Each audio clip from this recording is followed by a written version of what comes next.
गोपी गुप्ता जी, नई दिल्ली से।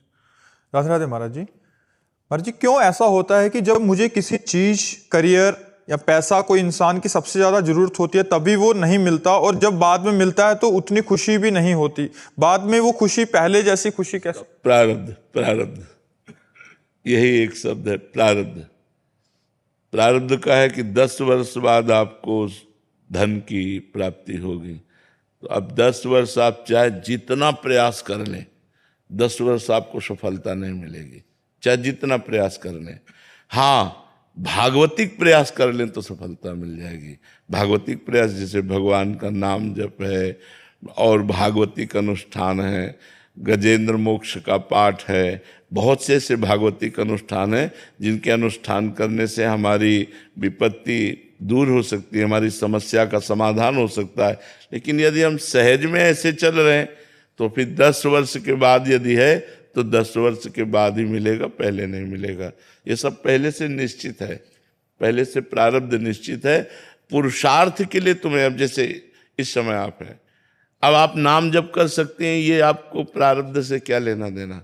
तो नाम जप हम खूब डट के कर रहे तो सब वस्तुएं, सब आप जो कह रहे हैं कि जब मुझे मांग होती है तब मिलता नहीं है, जब मिलता है तब मांग नहीं होती। और हम कहते हैं जब मांग की जरूरत है, आप मांगो या ना मांगो, अपने आप वो दे देगा, यदि उससे कनेक्शन बना लो तो। संबंध जोड़ो प्रभु से, प्रभु को अपना मान लो। हमने मांगा थोड़ी है, ये व्यवस्था मांगा थोड़ी कि भगवान हमको ऐसी व्यवस्था दे दो। अपने आप वो सब कर रहे हैं। उनको पता है कि अपने जन को किस समय क्या जरूरत है।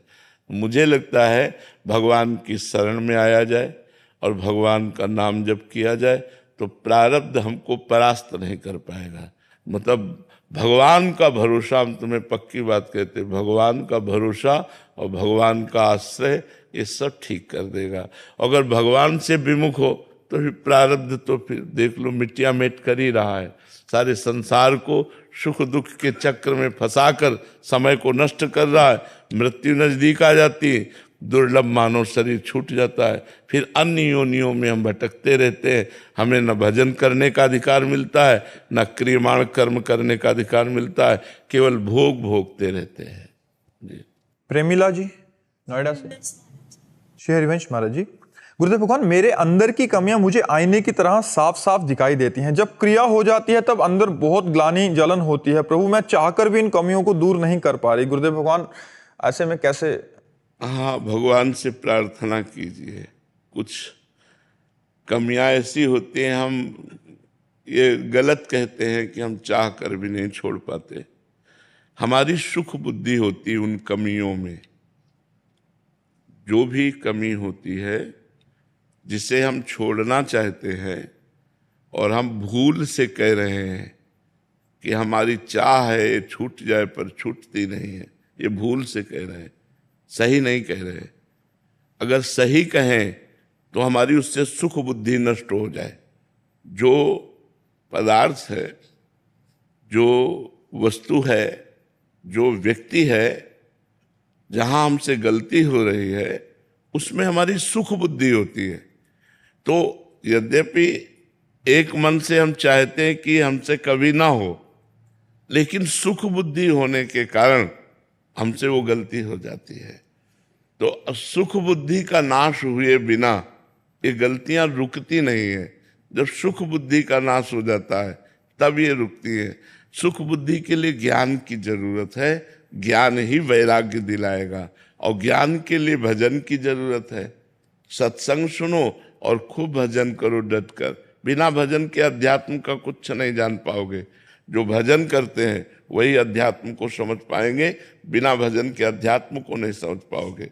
तो जो हमारे अंदर गलतियां हैं वो सुख बुद्धि के कारण, जैसे किसी नशे में सुख बुद्धि, किसी शरीर में सुख बुद्धि, किसी पदार्थ में सुख बुद्धि, यही हमारी गलतियां होती हैं। तो उधर हम चाहते हैं कि यार गलत है, ये नहीं करना चाहिए, पर मन में कि सुख मिलेगा। जहां ये बात बैठ गई कि सुख मिलेगा तो ना चाहते हुए भी हमको बरबस करना पड़ेगा, क्योंकि सुख बुद्धि वहां हमारी है। तो जब ज्ञान हो जाए तो सुख बुद्धि नष्ट हो जाए। देखो, जब ज्ञान हो जाता है तो घृणा हो जाती है अंदर से, वैराग्य ना। जैसे उल्टी है ना, बमन, बमन कोई खाना चाहेगा क्या? उल्टी जिसे कहते हैं। ऐसे ही कोई गंदे भोगों को नहीं भोगने की इच्छा होती जब भगवान के द्वारा ज्ञान प्राप्त हो जाता है। रमा विलास राम अनुरागी तजत बमन जिम जन बड़भागी। वो बड़भागी जन समस्त संसार के भोग विलास को वमन की भांति त्याग देते हैं। हम कहते हैं भोगों को धर्मयुक्त भोगो, धर्म से कमाए हुए धन से विषयों का सेवन करो, अपने पति से अनुराग करो, वही तुम्हें परमार्थ पथ पे खड़ा कर देगा। अब पर पुरुष से या पर स्त्री से और बेईमानी का धन और मनमानी आचरण, तब तो नरक जाना पड़ेगा, फिर दुर्गति होगी। पति वंचक परिपति रति करई, रौरव नरक कोटि सत परई। वो सैकड़ों वर्षों तक, कल्पों तक वो रौरव नरक को भोगती है। जो स्त्री अपने पति को छल करके, पति से छलावा करके पर पुरुष से, ऐसे ही जो पुरुष अपनी पत्नी से छल करके दूसरी स्त्री के साथ, ऐसी दुर्गति उसकी होती है। जो शास्त्रों में कानून लिखा है उसका दंड आपको मिलेगा, अभी मानो या ना मानो। तो ऐसे ही हमें चाहिए कि मन को डराना भी चाहिए कि अगर हमसे पाप हो गया तो हमें नरक जाना पड़ेगा, अगर हमसे कानून के खिलाफ कोई कार्य बन गया तो हमें जेल जाना पड़ेगा, हमारा जीवन बर्बाद हो जाएगा। नहीं नहीं नहीं, मन को डरा करके, समझा कर, बुझा करके कहाँ कितनी बार भोगोगे? भोग कर देख लो, वही नया चाव कि इससे नहीं इससे भोगो, ऐसे नहीं ऐसे भोगो, ये कब तक चलेगा? नहीं नहीं नहीं, मुझे एक वो सुख चाहिए जो अविनाशी है, जिसका कभी नाश नहीं होता। वो सुख चाहिए जो बढ़ने वाला है, जिसमें दुख नहीं है। इसलिए विचार पूर्वक भजन करते हुए ज्ञान के द्वारा असत भोगों का त्याग करके भगवान की तरफ बढ़ो। इसी में